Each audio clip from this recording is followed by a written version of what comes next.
All right, our second review. So first we're going to solve this inequality. So when we solve it, we are going to take a look here. We're going to keep this symbol all the way through, just like we did the last one. So I'm going to treat that as an equal sign. On the left-hand side, it looks like that we have 12 times that g. The opposite of multiplying by g is dividing by g.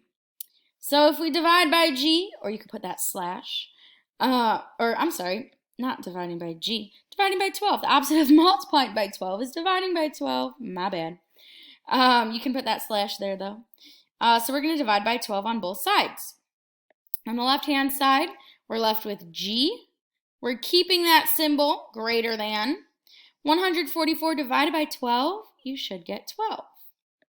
So that's the first part. So g is greater than 12. So what is a solution that can represent g? Meaning, what could g be? Well, it could be any number bigger than 12. It could be 100. I don't know. It could be any number. So it can be any number bigger or greater than 12. Because remember, Pac-Man, Big Mouth eats the big number there.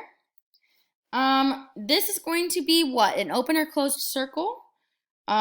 Since we don't have that line under it, we are going to keep it open. So we are going to put an open circle on 12. And we are going to shade, well, g is a bigger number, so we're going to shade anything to the right.